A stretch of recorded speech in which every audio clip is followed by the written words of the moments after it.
Muito obrigado por estar aqui conosco. Muito obrigado mesmo. Como a gente chegou até aqui? Como é que o Brasil chegou nesse ponto, onde as decisões de um único ministro alteram toda a história que nós presenciamos, que você presenciou. Você acompanhou a história, você acompanhou os acordos de leniência das empresas, da JBS, da Odebrecht, você acompanhou isso tudo. E como é que tudo isso, num passe de mágica, acabou? Como é que a gente chegou nesse ponto? Fora as outras decisões que aumentam ad eterno salários dos magistrados. Todas as decisões do Toffoli, agora de dezembro, vai impactar para sempre o orçamento, mostrando que o judiciário se tornou um fim em si mesmo. É uma corporação que, além de capturar o orçamento, tudo nos leva a crer que dá para se intuir isso, ela protege com muita firmeza o colarinho branco.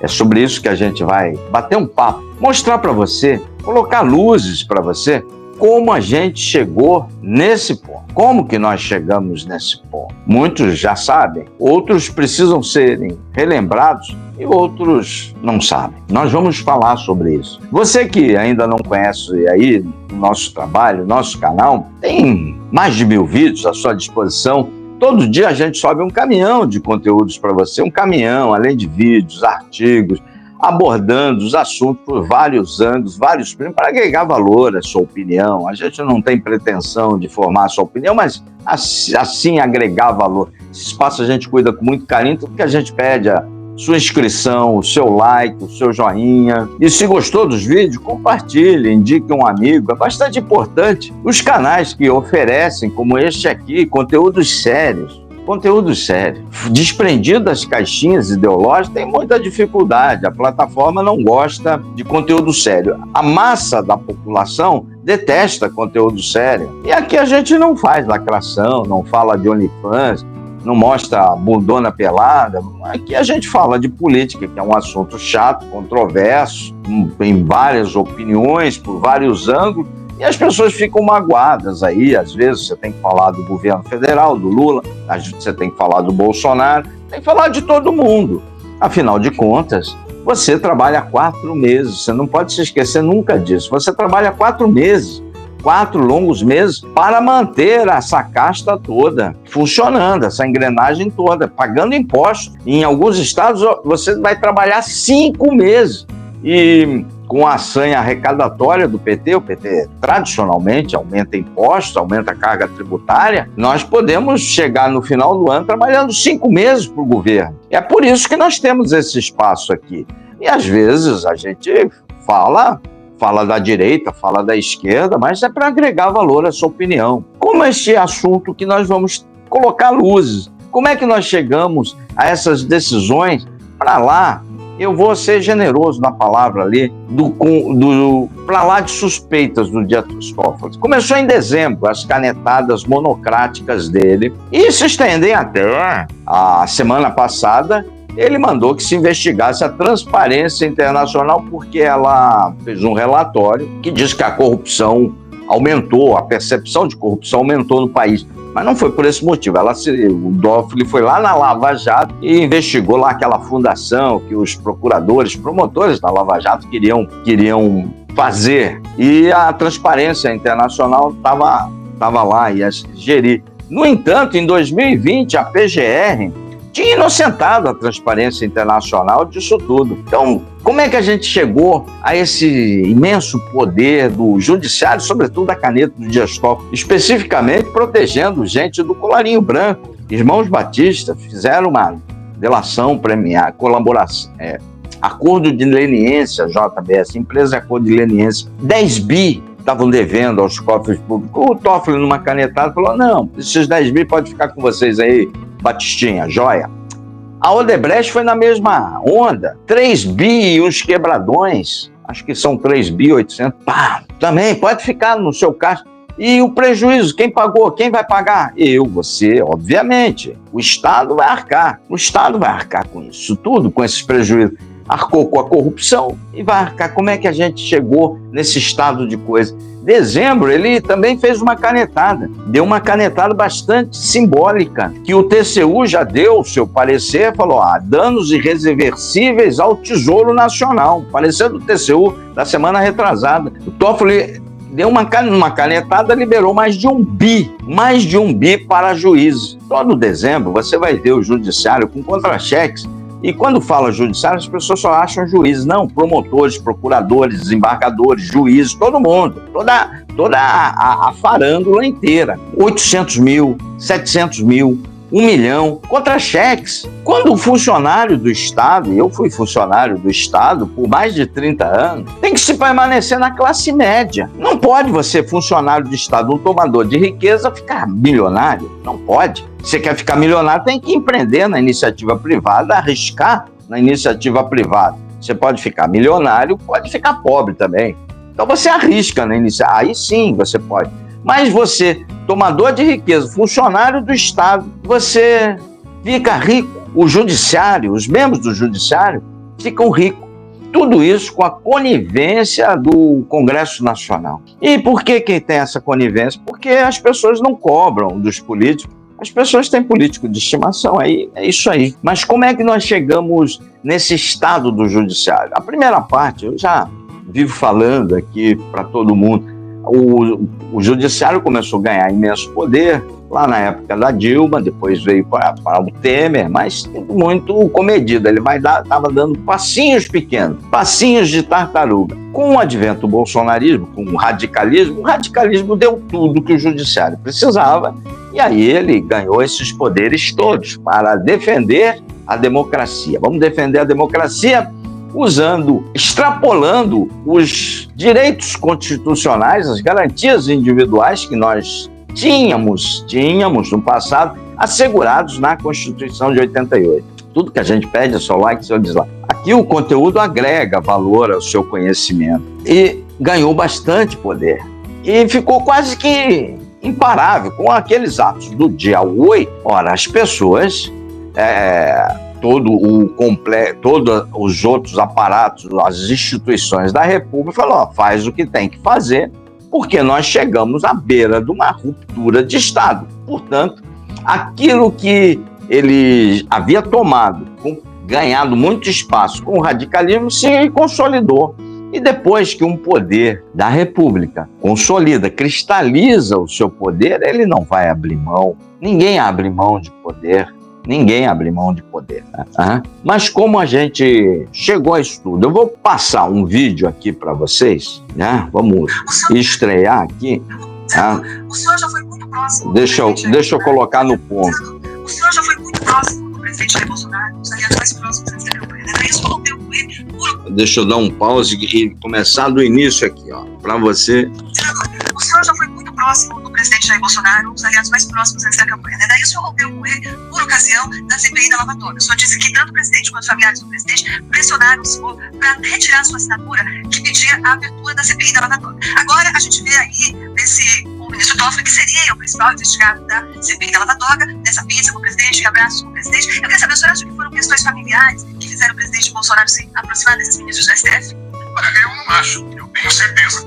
Quando um presidente, primeiro o filho dele, senador, e depois ele mesmo pessoalmente, me pediu para tirar a assinatura da CPI Lava Togas, para retirar o pedido de impeachment que eu tinha feito contra o Toffoli, eu saí do Senado porque era um grupo independente e eu, sendo próximo a ele, poderia parecer que era contra. Eu sempre disse, presidente, não me peça a única coisa que eu não posso integrar. São as minhas convicções, que são as suas convicções. E naquele momento eu falei, o deputado Jair Bolsonaro, se alguém fosse pressioná-lo para retirar uma assinatura da CPI, e ele comigo disse, por você da primeira vez agora, eu jamais falei, é a mesma coisa, não me peça. Houve essa ruptura, daí eu passei a ser o traíra, o pior, os inimigos, essas coisas todas. Eu me considero traíra porque entre a convicção, a Constituição, os princípios, o que nós saímos dizendo, colocamos no santinho de campanha, eu coordenei a campanha do Jair Bolsonaro no estado de São Paulo, ele sofreu aquele atentado e ficou fora de combate, literalmente. Eu montei a chapa em São Paulo, eu acreditava mesmo, eu fui dizer, nós vamos mudar o país. E depois de uma circunstância dessa, e era naquele momento para proteger, naquele momento eu achava, era para proteção dos filhos. Hoje eu tenho a convicção que era para proteção da família toda, inclusive ele. Se naquele momento eu achava que O Queiroz era um sujeito que acabou até enganando o jovem deputado estadual, o filho de um amigo. Hoje, a minha convicção era que o Queiroz era um gerente de uma holding familiar, gerente financeiro. Senador, o senhor já foi muito próximo do presidente Jair Bolsonaro, um dos aliados mais próximos antes da campanha. E daí o senhor rompeu com ele por ocasião da CPI da Lava Toga.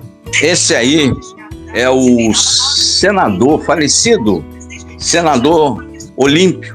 Senador Olímpio. Entrevista na Jovem Pan. Entrevista na Jovem Pan. O senador Olímpio mostrando a sua atuação lá na CPI da Lava Toga. Nós chegamos até aqui porque não teve essa CPI que o falecido senador descreve, a CPI da Lava Toga. Faltou uma única assinatura do Flávio Bolsonaro, que articulou, conforme o senador está dizendo, o falecido senador, muito amigo do Bolsonaro, era muito amigo. Morreu triste o senador. Foi um fiel escudeiro do Bolsonaro, fundamental na campanha de 2018, fundamental, Major Olímpio, na campanha de 2018, fundamental. Levou, acreditou. E na hora de fazermos a CPI da Lava Toga, que o Dias Toffoli era o principal player dessa CPI,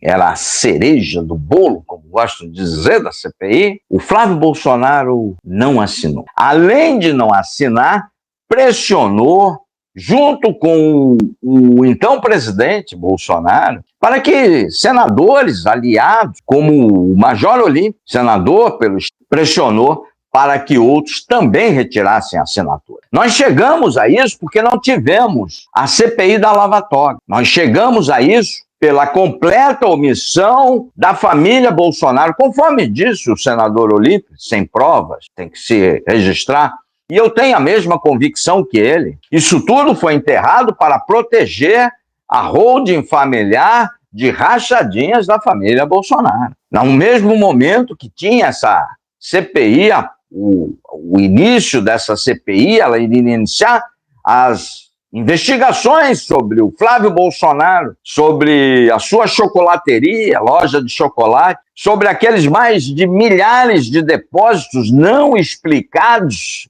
em dinheiro vivo em sua conta corrente, feito por funcionários, sempre no dia do pagamento. Queiroz operando isso tudo, sim, era uma holding familiar, eu tenho essa convicção, não tem prova disso.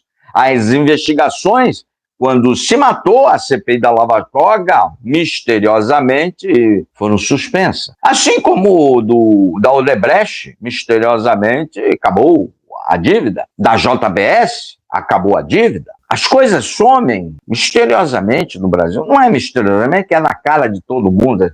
As instituições da justiça brasileira, entre elas, tem mais, perderam a vergonha na cara. Mas perderam a vergonha na cara em consonância com a população.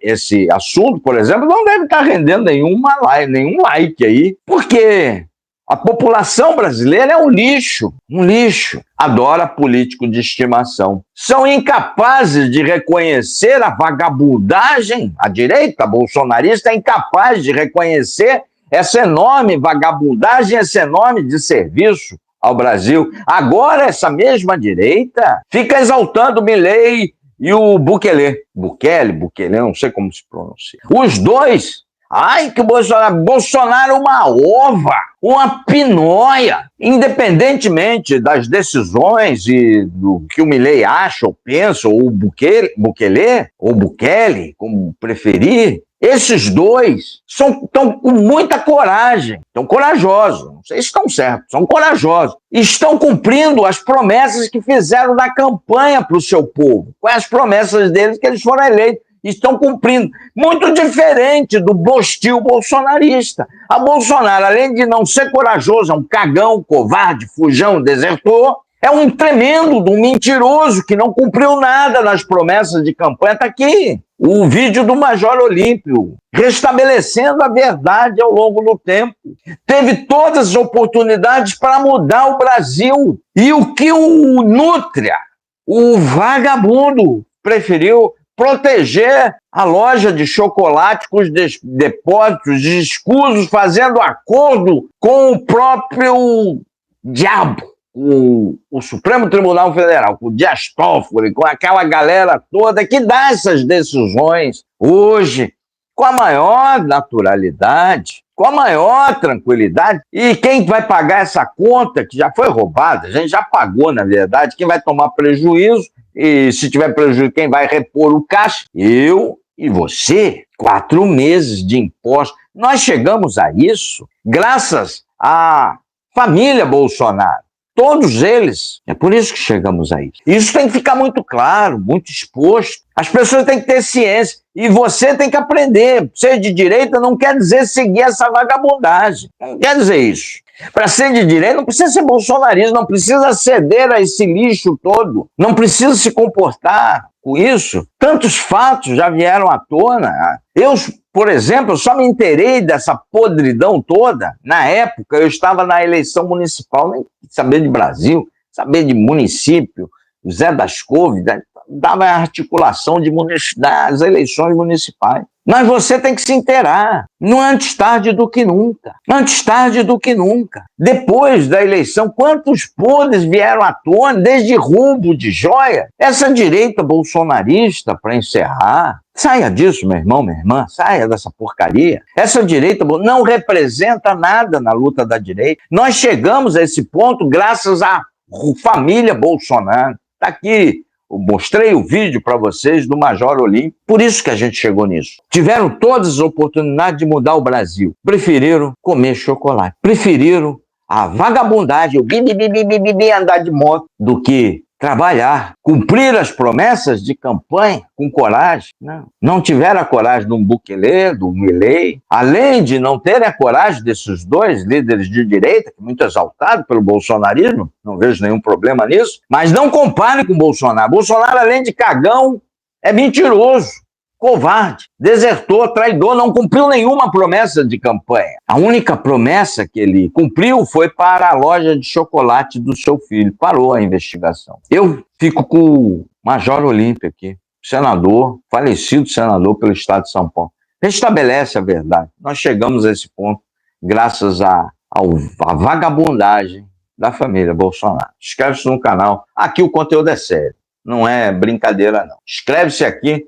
E você aqui só vai ser enganado se você quiser. A mentira aqui não é uma opção. Aqui está aí a chave Pix do Contraponto. Se vocês quiserem contribuir com alguma coisa, é sempre bem-vindo para o prosseguimento do nosso trabalho. Sempre subindo um caminhão de conteúdos para você, até 9 vídeos por dia. Um forte abraço, valeu!